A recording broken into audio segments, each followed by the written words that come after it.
when you are living and following, flowing with the master, you don't need to renounce dharma for the sake of moksha, moksha for the sake of dharma, because the idea you carry about dharma is not the ultimate dharma. It is not dharma at all. Forget about ultimate. It's not dharma at all. When there is a person, moksha, alive, sitting in front of you, to describe dharma every moment to you, just go with it. You don't need to even renounce what you may think. If you are just flowing with the master's experience and flow, and by his words and by himself, along with him, you are not renouncing dharma. Even if you renounce all the ideas of dharma, whatever you think as dharma, even those ideas are taken away from you. You are asked completely do something opposite.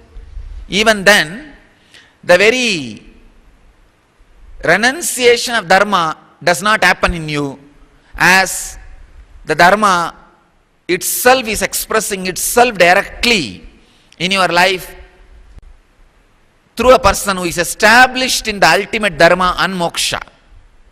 So with this word, Shankara just somehow relaxed into the deep love, bhakti, the Guru Bhakti.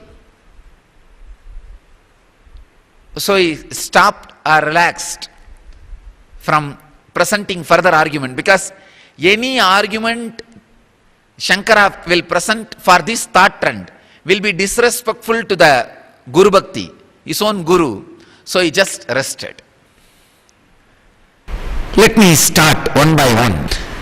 Did you see one revelation when moksha and dharma overlaps on each other or pushes each other? The being and doing. If there is more being, less doing, it is called pleasure.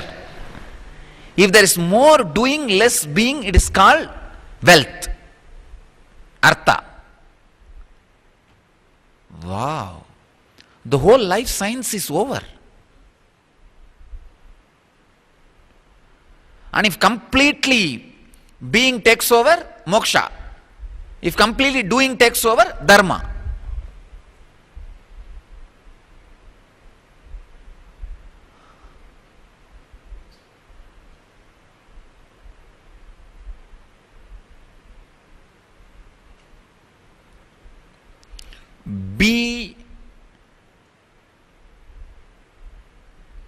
B0D is moksha, D0B is dharma,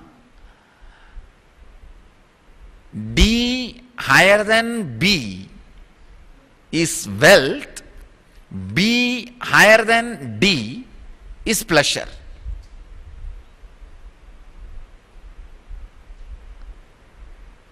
The aphorisms of existence. This is what is Brahma Sutra. Understand? Aphorisms of existence. How you exist. How you can exist.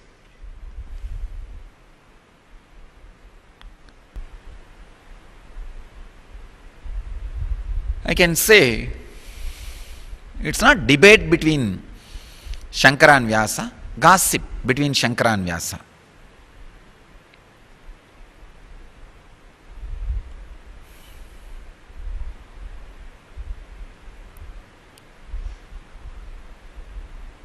I'll dig out the sacred secrets from the sutra. See, as the cause is bliss, effect is abundance. Maybe abundance can be considered as maya, illusion. No, it is not. As the cause creates effect without any gap, without any reason, and can never be separated, as an innate experience and tendency, the cause is inbuilt with effect. bliss is inbuilt with abundance, abundance cannot be Maya. Then finally whole thing boils down to whether dharma is important or moksha is important. Naturally everybody will say moksha only is important. Then why dharma and moksha are two different? Then it boils down to moksha can never be tasted unless a person in whom moksha and dharma is merged in your life transmits it to you. Dharma can never be lived unless a person in whom the moksha and dharma has become one teaches you. Moksha can never be tasted unless he transmits. The guy who experienced both together in him, both are merged in him. Same way, you can't live dharma unless he teaches. When I use words, it can be considered as dharma. When I push energy, it can be considered as moksha. If you are sitting and grasping words, you are grasping dharma. If you are sitting and grasping energy, you are grasping moksha. But both are from same source, where both have become one and the same. In some body, both have become one, only that body can transmit even one to you.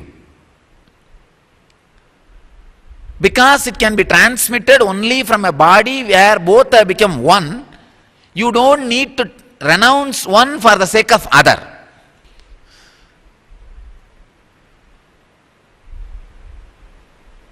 If you catch his energy, naturally you will go with his words. If you go with his words, naturally you will catch the energy. That's all.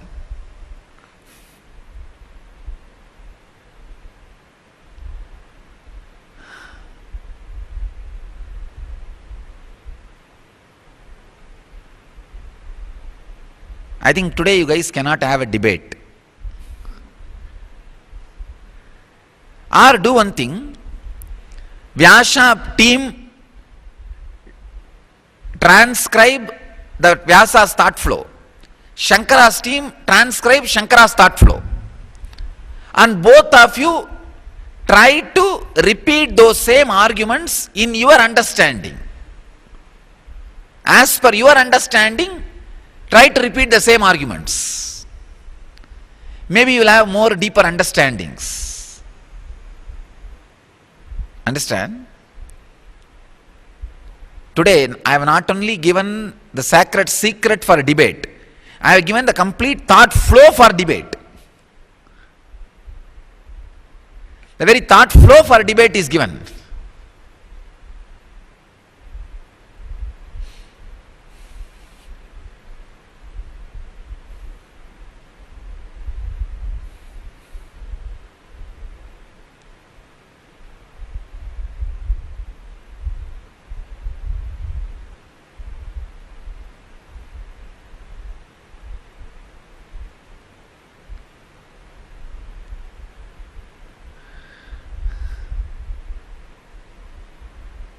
Very thought flow for the debate is already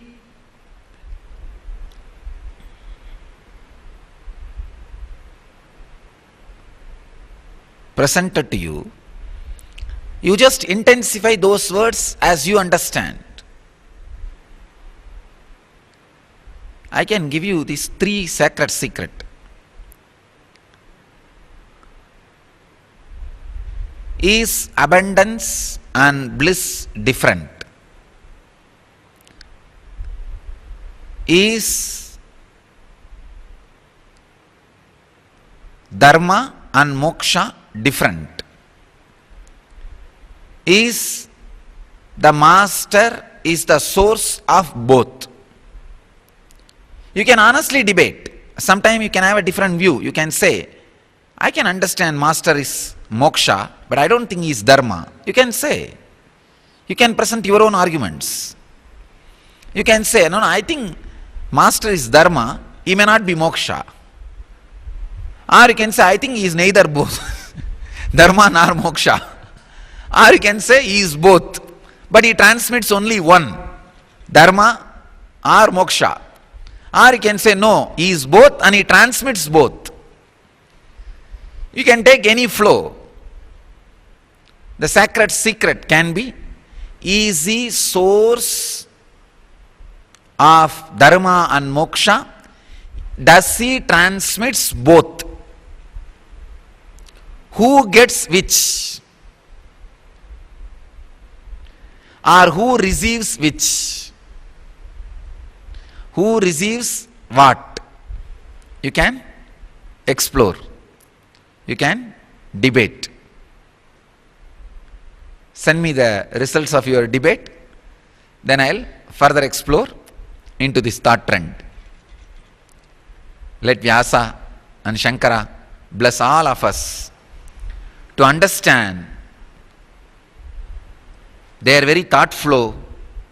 Let them bless us to experience their very energy flow, the ultimate Brahma Sutras, the ultimate aphorisms of existence, the ultimate existence itself. I bless you all to achieve, live, experience, express, radiate and share the eternal bliss, Nityananda. Thank you.